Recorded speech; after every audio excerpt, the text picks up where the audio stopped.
E aí, time? Hoje é para resistir à pressão, porque nosso tema é gás natural. E não estou falando daquele depois do feijão de sábado. Vamos mergulhar na geopolítica inflamável do recurso que representa 25% da energia mundial e esquenta algumas discussões mais rápido que forno industrial. Vamos entender por que a Europa trocou gasodutos russos por GNL americano e quais países estão cheios de gases no cano.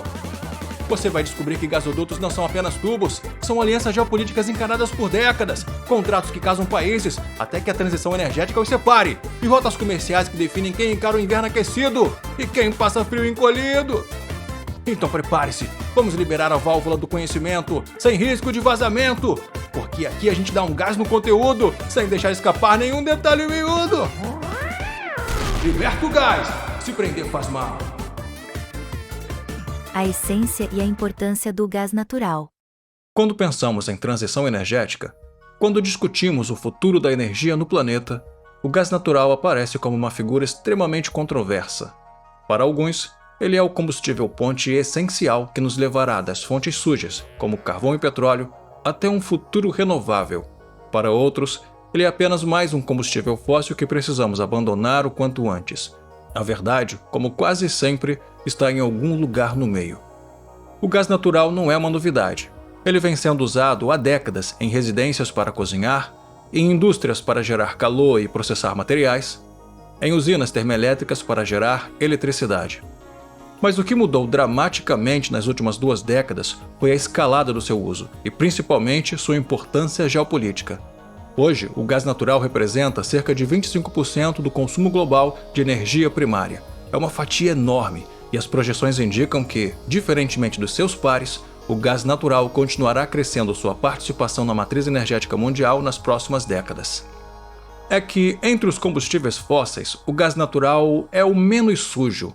Ele emite aproximadamente 50% menos dióxido de carbono que o carvão, e cerca de 30% menos que o petróleo, quando queimado para gerar energia. Além disso, ele não emite praticamente nenhum material particulado, não produz cinzas e suas emissões, dióxidos de nitrogênio e enxofre, são muito menores. Então, para países que precisam reduzir suas emissões rapidamente, mas não conseguem fazer uma transição direta para renováveis, como solar e eólica, o gás natural se apresenta como uma solução pragmática e imediata. Mas aqui está o grande problema. O gás natural ainda é um combustível fóssil. Ele ainda emite carbono. E mais do que isso, ele tem um problema frequentemente ignorado, que são as fugas de metano ao longo de toda a cadeia de produção, transporte e distribuição.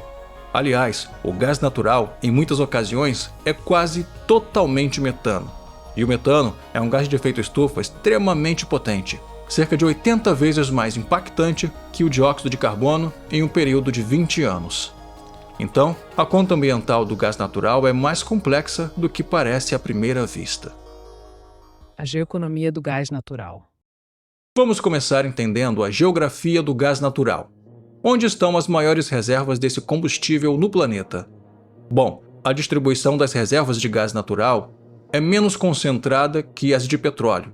Porém, 3 países sozinhos detêm quase metade das reservas provadas de gás natural do mundo: Rússia, Irã e Catar. A Rússia lidera com folga, possuindo entre 32 e 50 trilhões de metros cúbicos, dependendo da fonte de dados que você consulta, o que representa cerca de 20% do total mundial. Essas reservas gigantescas estão concentradas principalmente na Sibéria Ocidental e na Sibéria Oriental, em campos absolutamente colossais como Urengoy e Yamburg. O Irã vem em segundo lugar com cerca de 33 trilhões de metros cúbicos, aproximadamente 17% do total global. Grande parte dessas reservas está no campo Salt Pars, que o Irã compartilha com o Catar no Golfo Pérsico. E falando no Catar, esse pequeno país do Oriente Médio possui cerca de 24 trilhões de metros cúbicos, algo em torno de 13% das reservas globais. Juntos, esses 3 países controlam metade do gás natural provado no planeta. Isso tem implicações geopolíticas enormes, que vamos discutir em alguns minutos, mas por enquanto, vamos continuar nosso mapeamento geoeconômico. Além desses 3 gigantes, temos outros players importantes. Os Estados Unidos possuem reservas significativas, cerca de 15 trilhões de metros cúbicos, muito disso em formações de xisto, o chamado shale gas, que revolucionou a produção americana na última década. A Arábia Saudita, Emirados Árabes, Venezuela, Nigéria, Argélia, Austrália, China e Turcomenistão também possuem reservas substanciais. Agora, ter reservas é uma coisa, produzir e exportar é outra completamente diferente. Vamos olhar para os maiores produtores. Os Estados Unidos são, de longe, o maior produtor de gás natural do mundo atualmente, com uma produção de cerca de 960 bilhões de metros cúbicos por ano, o que representa 23% da produção global. A revolução do shale gas transformou completamente os Estados Unidos. Em 2 décadas, o país passou de importador a maior exportador mundial de gás natural liquefeito, o GNL. A Rússia é o segundo maior produtor, com quase 680 bilhões de metros cúbicos anuais, representando 17% da produção mundial. O Irã vem em terceiro lugar, com 230 bilhões. China, Canadá, Catar, Austrália, Noruega, Arábia Saudita e Argélia completam os 10 maiores produtores. Eis aqui um ponto crucial. A geografia do consumo não coincide com a geografia da produção. A Europa consome enormes quantidades de gás natural, mas produz relativamente pouco. A Ásia, especialmente China, Japão, Coreia do Sul e Índia, são grandes consumidores, mas possuem produção doméstica insuficiente. Isso cria fluxos comerciais massivos e complexos que definem a geopolítica energética global. E como esse gás é transportado? Existem 2 formas principais: gasodutos e gás natural liquefeito, o GNL. Os gasodutos são a forma tradicional e mais econômica de transportar gás quando a distância é relativamente curta, digamos até 4.000 km, e quando há ligação terrestre ou marítima rasa entre produtor e consumidor. Atualmente, há mais de 1 milhão de quilômetros de gasodutos de gás natural no mundo. Os gasodutos mais importantes do mundo saem da Rússia e abastecem a Europa. O Yamal-Europa, com mais de 4.000 quilômetros, atravessa Bielorrússia, Polônia e Alemanha.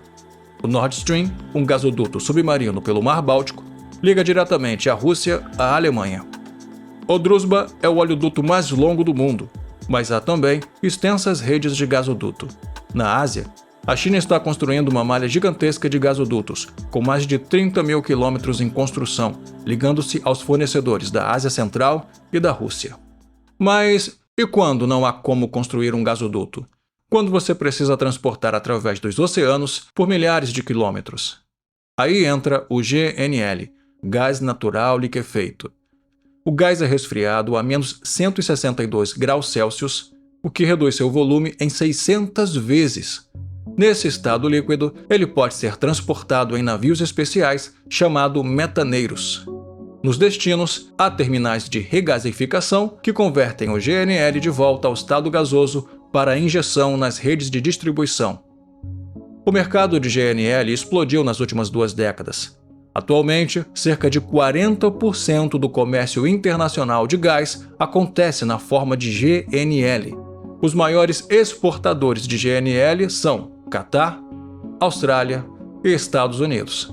Os maiores importadores são Japão, China, Coreia do Sul e países europeus. E aqui está um desenvolvimento geopolítico crucial dos últimos anos. Após a invasão da Ucrânia pela Rússia em 2022, a Europa cortou drasticamente suas importações de gás russo via gasodutos e passou a importar quantidades massivas de GNL, principalmente dos Estados Unidos. Neste ano de 2025, pela primeira vez, a Europa importou mais GNL do que gás via gasodutos. Os Estados Unidos fornecem mais de 50% do GNL importado pela Europa atualmente. A geopolítica do gás natural. Isso nos leva diretamente à dimensão geopolítica do gás natural, que é absolutamente fascinante e assustadora ao mesmo tempo. O gás natural se tornou uma arma geopolítica poderosa, talvez a mais poderosa no arsenal de alguns países. Por quê?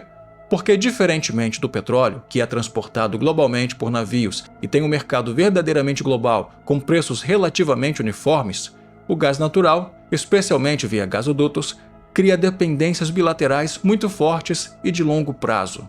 Construir um gasoduto custa bilhões de dólares, leva anos. Uma vez construído, conecta um produtor específico a um consumidor específico de forma praticamente permanente. Trocar de fornecedor não é como trocar de posto de gasolina. Requer construir infraestrutura completamente nova. Isso significa que países importadores ficam dependentes, vulneráveis, e países exportadores ganham uma alavanca política imensa. O caso mais emblemático é a relação entre Europa e Rússia. Durante décadas, a Europa importou quantidades crescentes de gás natural russo. Em 2021, antes da guerra na Ucrânia, a Rússia fornecia 184 bilhões de metros cúbicos de gás para a Europa, o que representava mais de 50% das importações europeias de gás e 30% do consumo total de gás no continente. A Alemanha era particularmente dependente, com cerca de 55% do seu gás vindo da Rússia. Por que a Europa se permitiu ficar dependente? Havia razões econômicas. O gás russo era abundante e relativamente barato. A Rússia oferecia descontos em relação a outros fornecedores para incentivar a Europa a investir em gasodutos. E havia a crença, a esperança de que a interdependência econômica profunda tornaria conflitos políticos e militares menos prováveis. A lógica era: se a Rússia depende das receitas de gás da Europa e a Europa depende do gás russo, ambos têm incentivos para manter a paz. Essa lógica se chamava Wandel durch Handel, em alemão, mudança através do comércio. Mas essa lógica se revelou tragicamente falha. A invasão da Ucrânia em fevereiro de 2022 provou que a dependência energética não impede conflitos. Pior ainda, ela pode ser usada como arma. A Rússia, em resposta às sanções ocidentais, cortou drasticamente suas exportações de gás para a Europa, criando uma crise energética sem precedentes no continente em 2022 e 2023. Os preços do gás na Europa dispararam, houve racionamento de energia, fábricas fecharam, famílias enfrentaram contas de aquecimento astronômicas. E aqui está o paradoxo cruel. Mesmo impondo sanções à Rússia, mesmo condenando a invasão, a Europa continua comprando gás russo porque simplesmente não tinha alternativa imediata. Cada bilhão de euro que a Europa pagava pelo gás russo ajudava a financiar a máquina de guerra russa na Ucrânia. Foi um dilema ético e prático devastador. Desde então, a Europa tem trabalhado febrilmente para diversificar suas fontes de gás. Construiu terminais de GNL em velocidade recorde. Aumentou importações da Noruega, do Azerbaijão, da Argélia. Mas 3 anos depois, a Europa ainda não eliminou completamente a dependência russa. E agora enfrenta um novo dilema. A dependência do GNL americano criou uma nova vulnerabilidade. Com o presidente Trump usando a energia como moeda de troca em negociações comerciais e questionando o compromisso americano com a segurança europeia, alguns executivos europeus começaram a sugerir o impensável. Talvez seja melhor voltar a importar parte do gás russo para diversificar novos fornecedores e não ficar tão dependente dos Estados Unidos. Essa é a cruel realidade da geopolítica do gás. Não há escolhas fáceis, apenas escolhas entre diferentes vulnerabilidades. Mas a Europa não é a única região onde o gás natural molda a geopolítica. Na Ásia, há uma corrida pelo gás natural impulsionada principalmente pela China e pela Índia. A China, que consome carvão em quantidades massivas e enfrenta problemas de poluição do ar absolutamente críticos, decidiu fazer uma transição parcial do carvão para o gás natural. A demanda chinesa por gás natural cresceu mais de 7% em 2024. A China está construindo gasodutos da Ásia Central, do Turcomenistão, do Cazaquistão. Está importando GNL em quantidades crescentes e, crucialmente, está se tornando um cliente cada vez mais importante para o gás russo, que não vai mais para a Europa. Isso está reconfigurando completamente os fluxos globais de gás. A Rússia, cortada do mercado europeu, está reorientando suas exportações para a Ásia, especialmente para a China e a Índia. Novos gasodutos estão sendo construídos da Sibéria Oriental para a China. Há planos para gasodutos gigantescos do Turcomenistão para a Índia, atravessando o Afeganistão e o Paquistão. São projetos de dezenas de bilhões de dólares que vão definir alianças geopolíticas pelas próximas décadas. A Índia, por sua vez, está aumentando rapidamente seu consumo de gás natural como parte de suas estratégias de diversificação energética e redução da dependência do carvão. A demanda indiana deve crescer significativamente até 2050 e o país está investindo em infraestrutura de importação de GNL e em gasodutos. No Oriente Médio, o Catar mantém uma posição privilegiadíssima, com as maiores reservas de gás depois da Rússia e do Irã, E com uma localização estratégica que permite exportar tanto para a Ásia quanto para a Europa, o Catar se tornou um player absolutamente indispensável no mercado global de GNL. Mas mesmo o Catar enfrenta desafios. As negociações com a Europa para aumentar o fornecimento estagnaram porque o Catar exige contratos de longo prazo de 20 a 30 anos, enquanto europeus, preocupados com a transição para renováveis, hesitam em assumir compromissos tão longos. Investimentos e desafios. O setor de gás natural recebe investimentos massivos. Há 80 mil quilômetros de gasodutos em construção globalmente, 2 vezes a circunferência da Terra ao redor do Equador. No Brasil, o Plano Nacional prevê 42 bilhões de reais em 14 projetos, incluindo o gasoduto Conexão Brasil-Argentina. Chama a atenção, porém, a implementação de 41 novos terminais de exportação e 71 de importação de GNL. Essa mudança para o GNL está reconfigurando as dinâmicas geopolíticas do gás natural, reduzindo a dependência de gasodutos regionais e criando mercados mais globalizados. Porém, esses investimentos enfrentam um dilema. Se a transição para renováveis for rápida, toda essa infraestrutura de gasodutos e terminais de GNL pode se tornar obsoleta. Os investidores estão nervosos. Os governos se dividem entre equilibrar segurança energética de curto prazo e evitar a dependência de longo prazo de combustível fóssil. Os desafios técnicos são significativos. Fugas de metano na cadeia produtiva, emissões residenciais mesmo com fogões desligados e produção de dióxido de nitrogênio na combustão. Há também riscos operacionais. Acidentes em gasodutos, embora relativamente raros, podem ser catastróficos. Explosões, fugas massivas de gás. A segurança dessa infraestrutura requer vigilância constante, manutenção rigorosa, investimentos contínuos. E há riscos geopolíticos, como sabotagem. Os ataques aos gasodutos Nord Stream no Mar Báltico, em setembro de 2022, que nunca foram completamente esclarecidos, mostraram a vulnerabilidade física dessas infraestruturas críticas. Até 2040, a demanda global crescerá 17%, impulsionada pela Ásia e até pela África. O gás permanece essencial para substituir carvão em países em desenvolvimento, o que representa um progresso ambiental significativo, mesmo que não seja a solução final. A transição para renováveis de fato está acontecendo, mas não tão rápida quanto seria necessário para atingir as metas climáticas. Energia solar e eólica estão crescendo em ritmo recorde, mas elas são intermitentes. Produzem energia quando o sol brilha e quando o vento sopra, não necessariamente quando a demanda é alta. Até que tenhamos soluções de armazenamento de energia em escala massiva e economicamente viáveis, precisamos de fontes de energia que possam ser ligadas e desligadas rapidamente para equilibrar a rede. O gás natural, especialmente em usinas termoelétricas modernas e de ciclo combinado, é ideal para esse papel. Se o mundo realmente se comprometer com as metas de emissões líquidas zero até 2050, o espaço para combustíveis fósseis, incluindo o gás natural, terá que diminuir drasticamente. O debate sobre combustível ponte é intenso. Críticos alertam para o risco de dependência que atrase a descarbonização. Defensores argumentam que sem essa ponte haverá caos energético. A verdade varia conforme o país.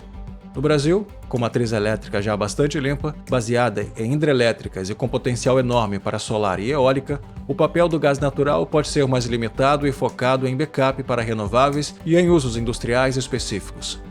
Na China e Índia, que dependem pesadamente do carvão, o gás natural pode desempenhar um papel de transição muito mais substancial.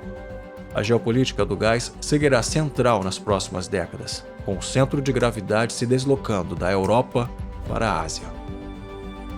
Finalmente, uma questão crucial que não podemos ignorar. Qual será o destino da infraestrutura de gás natural que está sendo construída agora, quando eventualmente fizermos a transição completa para renováveis? Há uma oportunidade interessante aqui. Muitos especialistas sugerem que os gasodutos construídos para gás natural poderão, no futuro, ser adaptados para transportar hidrogênio verde. O hidrogênio, produzido através da eletrólise da água, usando eletricidade renovável, poderia ser o combustível limpo que substitui o gás natural, usando a mesma infraestrutura de distribuição. Isso é tecnicamente desafiador, mas potencialmente viável. e poderia evitar que trilhões de dólares em infraestrutura se tornem obsoletos. Então, para concluir, o gás natural não é vilão nem herói. Ele é uma ferramenta, um recurso estratégico com vantagens e desvantagens. Seu papel na transição energética global dependerá de escolhas políticas, de investimentos em tecnologias alternativas, de quanto tempo o mundo realmente leva para descarbonizar. O que sabemos com certeza é que nas próximas décadas o gás natural continuará sendo central na geopolítica global, moldando alianças, conflitos e o futuro energético da humanidade.